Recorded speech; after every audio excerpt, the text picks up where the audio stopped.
So in this demo, we are going to take a look at how we can organize our layers in our viewports to create the different views that we want to see. In AutoCAD, we draw all of the plan information on one plan, so it's all on top of each other. And if you have all your layers on, it's kind of a jumbled mess. So we want to figure out kind of how do we sort through those and create the views so we're not constantly freezing and thawing layers in order to plot the different views, because invariably you're going to leave one off or leave one on that you didn't want. So what we're going to do is, you can see I'm in model space and I have a whole bunch of layers on. I've got floor plan layers, I've got power signal layers, I've got ceiling layers, so I've got a lot going on here. So what I want to do, I'm going to go into paper space, and that's not the one I want.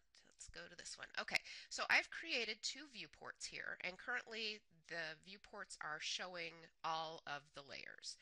And we want to change that. We want to create a floor plan over here and a reflected ceiling plan over here. So we want to use viewport layer controls to determine what layers will be thawed and frozen in specific viewports. And then you can set it up once. You may have to adjust if you add a layer, down the road, but for the most part, you can set it once and forget it. You can just then go in and plot when you need to. So the first thing we're going to do is we're going to find the edge of the viewport.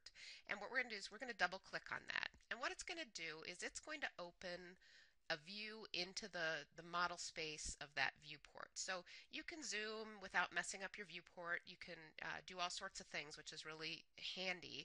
But what we want to look at is the layers. So we are going to go to the Home tab, look in the Layers area, and click on this Layers Property button. Now, the column that we want to look at is VP Freeze. And what we're going to do is, this is our floor plan. So we want to go through and look for our ceiling layers, and we're going to freeze those in this column. So these will freeze them only in that viewport. So I'm going to just kind of start picking them here and keep going down here. See my light layer.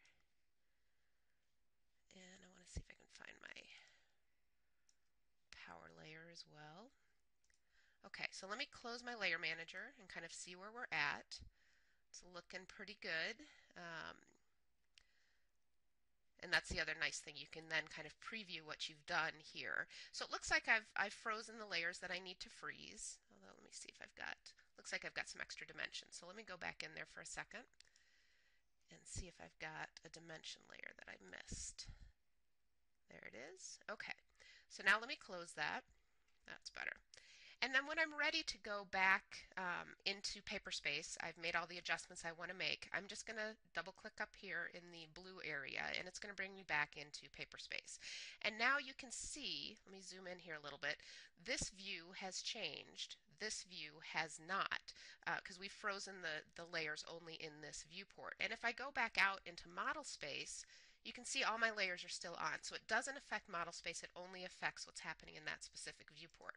So let's go back in here and let's set up our reflected ceiling plan. So now I'm going to click on the edge of the viewport for the ceiling plan. And it's going to take me back into this view.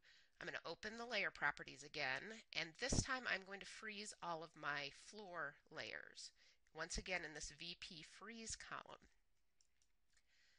So let's see, note floor.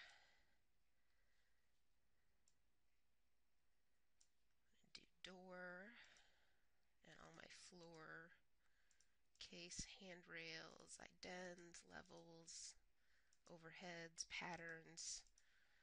I'm going to freeze my stair layer, or my furniture layer, and you'll notice I can even freeze my current layer, because my furniture layer is my current layer. I'm going to freeze that in this viewport.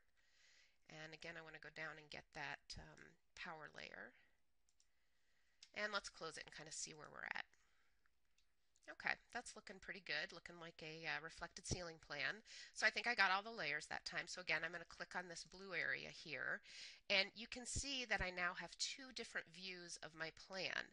And now that I've set these up, unless I add another layer here in model space, let's say I have to add a layer for another power layer or something like that, then I may have to go back in and adjust and freeze that new layer in these viewports. But for the most part, they're set up, they're ready to go. You can just go in and plot them, and you don't have to freeze and thaw to create those views. So the viewport layer controls are a really good tool to understand. They're very key to how we draw in AutoCAD because we draw right on top of everything.